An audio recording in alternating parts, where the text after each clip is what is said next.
Hey, I'm early. It's not quite 4 o'clock yet. I'm David Esrati. I'm running for Congress, Ohio 10.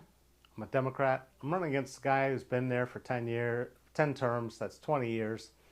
And just to remind you that Mark Twain said, politicians and diapers, you have to change them often for the same reason. Anyway, moving forward. District 10 currently is all of Montgomery County, all of Greene County, and parts of Clark County. And the primary results, according to the Board of Elections, are pretty much done. They're just not certified because we're still waiting for some votes from overseas. But let me make this really clear. Primaries are dumb. How dumb are they? Well, remember like a couple years ago, there were 14 candidates for the Democratic side to run against Trump. And 4 years before that, there were like 14 Republicans to get the chance to run against after President Obama left. But by the time we got to Ohio, it had already been decided. And the Democrats, I had no choices. It was Biden. What kind of a primary is that? Why do we have primaries? Why are we considered that we're so stupid that we have to cut down the number of choices to the bare minimum for you to figure out who to vote for? Are you not capable of dealing with more than two choices? I mean, is this a ketchup and mustard world? No mayo, no hot sauce, no relish, no barbecue sauce, no ranch, no Thousand Island, no French. You know, you can have a hamburger any way you want it as long as it's just a hamburger on a bun. No, that's not the way America works. So, we just saw a primary in Ohio for the Republican seat for Senate because Rob Portman decided he'd had enough of the BS in Washington. Although somebody actually tried to tell me that, remember when we voted to have term limits in Ohio? Well, we also voted to have term limits on the Senate and the House, but that's unconstitutional. So they're in the law, but they're not enforced. The guy who tried to tell me this didn't understand that or know it, but I tried to explain it to him. And by the way, if you have any questions or comments, you can put them in the live stream and ask those questions. I just don't know if we're capable of figuring out how to answer them yet, so I'll have to answer them tomorrow.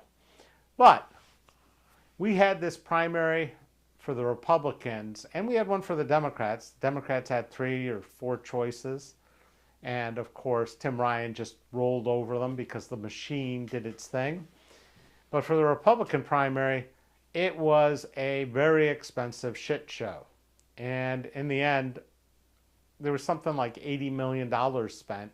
So 4 or 5 people could just exit stage left and go away. That is insane.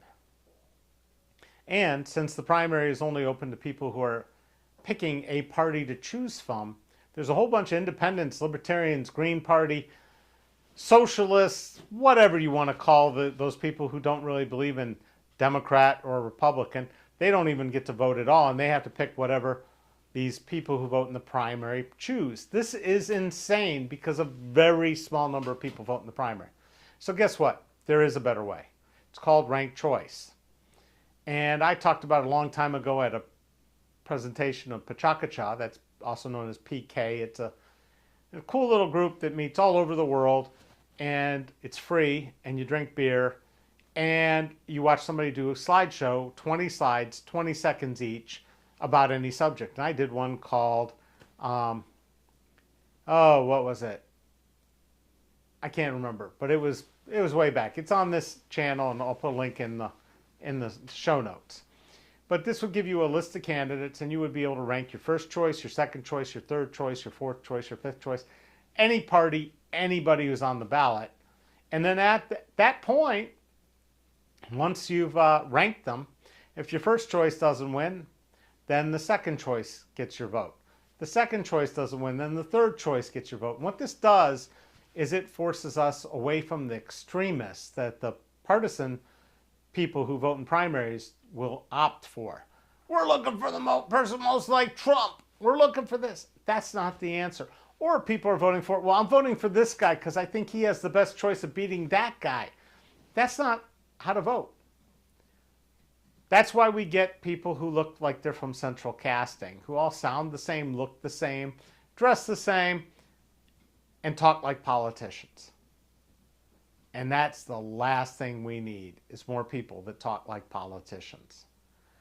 Because we've already got people like that, which is why I'm sitting here talking to you every day at 4 o'clock, live stream, because it's time that your congressman not only listens, but tells you what the hell he's doing.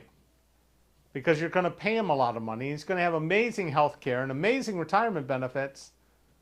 All the stuff you're not allowed to have as a representative of you. And he's going to spend millions of dollars to do it. And that just isn't right. So, with ranked choice, we'd have one election. Save us a lot of money, a lot of time. You'd be able to rank your choices, and we'd get somebody that's more of a consensus candidate. The one the most people can agree on as our best option. And that is more like a democracy than what we have now. And there's a lot less chances for people to buy the politician they want, or to get you to vote for somebody because, well, that other guy might not win, or I don't want to throw my vote away, or any of the rest of this crap. So, ranked choice voting is the answer. Even if I don't make it to Congress, my goal is to bring ranked choice voting to the city of Dayton first, and then to other cities in the state of Ohio. And I'm going to do that through my nonprofit called reconstructingdayton.org, which is a 501c4, and you should go check it out. And we're looking for support and help and money. But right now I'm running for Congress, and I believe in ranked choice voting, and I think it'll solve a lot of problems. And I'm going to keep this short. Go find out more about me at electesrati.com. If you feel like donating, please do. And if you like these videos, please hit subscribe and hit the little notify bell so you can get a notification right away when we're going online, and you can dial in and watch and hopefully ask questions, and we can answer them back. I did get a couple responses on the last few posts, and I appreciate it. My subscriber count is going up. I plan on being a congressman like no other, to make sure that I work for you, not for the people on the base, not for the defense contractors, for everybody in District 10, to make sure you have things that our congressmen get and take for granted, like health care, like safety, security, all those things right here in Ohio. I'm not worried about the safety and security of people in Afghanistan, Iraq, even Ukraine. Let's take care of Americans here first. Just remember what my bumper sticker says: voting Republican kills Americans.